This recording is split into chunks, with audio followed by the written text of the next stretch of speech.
seorang wanita membawa lari seorang bayi berusia 5 bulan milik tetangganya di Jalan Krendang Timur, Tambora, Jakarta Barat. Kedua pelaku ini diamankan di kampung halamannya di Kabupaten Sampang, Madura. Pasangan suami istri ini tak berkutik saat dibekuk petugas Satreskrim Polsek Tambora di Sampang, Madura, Jawa Timur. Tersangka diamankan setelah menculik bayi tetangga. Kejadian berawal kala pelaku hendak bermain bersama bocah 5 bulan tersebut, namun ditolak oleh sang nenek. Namun pasutri yang baru menikah siri tersebut memberanikan diri masuk ke dalam kamar korban yang tinggal di kawasan Tambora, Jakarta Barat dan mengambilnya secara diam-diam. Keduanya membawa pulang korban ke kampung halaman pelaku di Sampang, Madura. Motif penculikan hanya karena pelaku ingin memiliki anak dari keluarganya yang baru. Atas perbuatannya, tersangka dikenakan pasal tentang perlindungan anak dengan ancaman hukuman 15 tahun penjara. Motifnya si anak IN ini mau diangkat anak karena saudara SD ini belum punya anak. Ya, cobaan bagi pasangan suami istri salah satunya ini adalah memang belum dikaruniakan seorang anak. Semoga masalah ini bisa diselesaikan dengan jalan terbaik. Ustaz Erik, bagaimana Ustaz nasihat terbaik bagi pasangan suami istri yang mungkin sudah berusaha dengan berbagai cara, tetapi belum juga dikaruniai anak, Ustaz? Adakah doa khusus agar dikaruniai oleh Allah Subhanahu wa Ta'ala buah hati?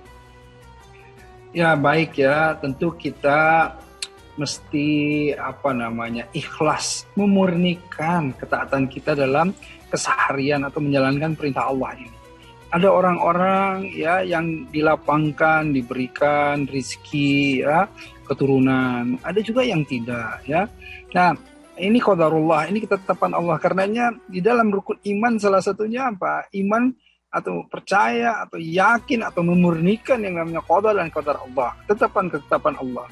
Nah, di sini insya Allah ketika kita dalam ikhtiar ya, tentu doa-doa yang terbaik panjatkan ya, semua doa-doa yang terbaik, baik dari doa-doa yang dicontohkan Nabi ya, itu memohon Rabbi sholih minas sholihin, anak-anak yang soleh-solehah gitu, itu ini aja panjatkan terus-menerus. Nah, tetapi juga jangan lupa bahwa ada anak yang disebut anak biologis dan ada anak ideologis gitu ya. Jadi intinya ayo ya, Rasulullah SAW juga mengangkat atau mengasuh ya anak-anak yatim ya, mengasuh anak-anak.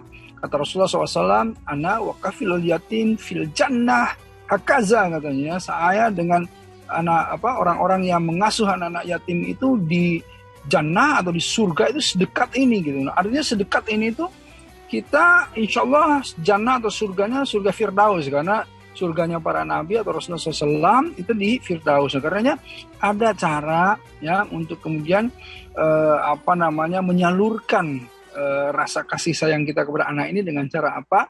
Mengasuh anak-anak tersebut gitu, insya Allah. Nah, Ustaz, kita sering melihat, saya sih terutama Ustaz sering mendapati beberapa ibu-ibu atau teman-teman saya yang hamil atau di keluarga yang hamil, kalau sedang hamil itu membaca surat Maryam atau surat Yusuf supaya anaknya ketika lahir cantik atau ganteng. Nah, ini benar nggak Ustaz?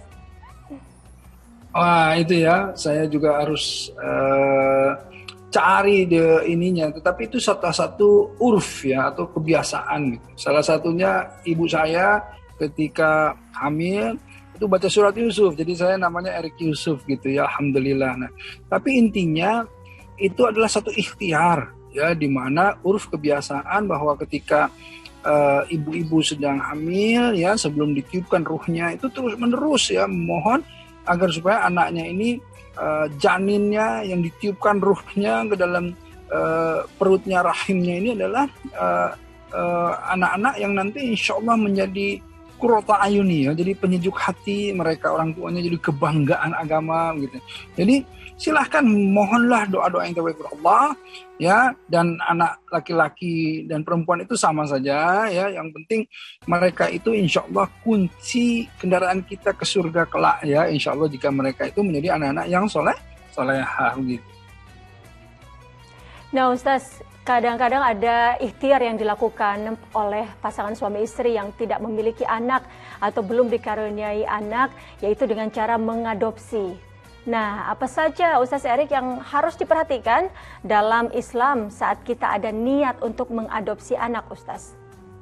Ya, jadi ini perlu saya luruskan bahwa tidak ada adopsi ya di dalam Islam. Jadi adopsi dalam arti mengubah identitas dan garis keturunan itu dilarang, diharamkan dalam Islam. Nah, jadi kita diperbolehkan itu mengasuh ya. Jadi istilahnya bukan mengadopsi tetapi mengasuh. Karena apa? Karena memang ditegaskan ya. Ini juga ada kisahnya Zaid bin Harithah ya, itu adalah seorang yang kemudian diangkat anak oleh Rasulullah SAW gitu ya. Ya tadinya orang-orang menganggap bahwa ini Zaid bin Muhammad gitu ya. Tetapi langsung Allah memberikan ketetapan ya, menurunkan ayat di mana ayat itu berbunyi ud'uhum li abaihim huwa aqsatu indallah fa illam ta'lamu abahum fa ikhwanukum fid dini wa malikum ya. Jadi panggillah anak-anak angkat itu, mereka itu dengan memakai nama bapak-bapak mereka. Itulah yang lebih adil di sisi Allah, dan jika kamu tidak mengetahui bapak-bapak mereka, maka panggillah sebagai saudara-saudaramu seagamamu dengan maula-maulamu. Jadi artinya kita tidak boleh menghilangkan garis keturunan tadi. Ya, jadi mengasuh anak itu boleh, ya, dan kata Rasulullah SAW, sebaik-baiknya kamu menyantuni anak-anak yatim itu anak-anak yang ada dalam rumahmu. Jadi artinya bawa itu ke dalam rumahmu. Jadi jangan disantuni di luar. Sebaik-baiknya dimasukkan ke dalam rumah agar supaya kasih sayang itu sebagaimana kamu menyayangi anak sendiri. Gitu ya. Nah, jadi intinya boleh mengasuh anak-anak tersebut ya, diberikan perawatan fisik, spiritual dan lain-lain semuanya, tetapi tidak boleh dalam arti adopsi atau mengubah identitas dan garis keturunannya. Kurang lebih seperti itu.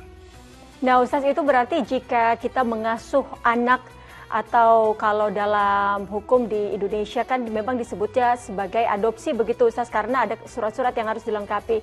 Nah, apakah sebagai orang tua kita wajib memberitahukan kepada anak tersebut bahwa mereka adalah anak asuh, atau tidak perlu diberitahukan justru Ustaz?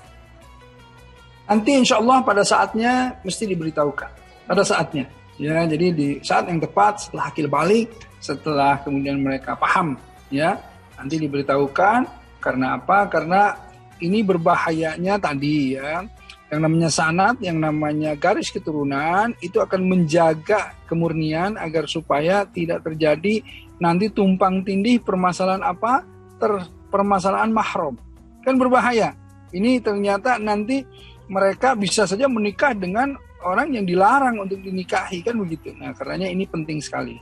Dan kemudian juga berhubungan dengan waris dan lain-lain dan lain-lain. Nah, karenanya ini nanti perlu diberitahukan ya, tetapi pada saatnya. Jadi ketika dia sudah siap. Nah, karenanya di dalam Islam itu yang penting itu apa? Kasih sayang ya. Yang penting itu bagaimana seorang ayah dan ibu, orang tua itu memberikan kasih sayang yang tidak berbeda kepada anaknya atau anak angkatnya tadi ya. Dan surat-surat dan semuanya juga di dalam hukum positif kita itu mewadahi itu semuanya, insyaallah. Baik Ustaz, di informasi selanjutnya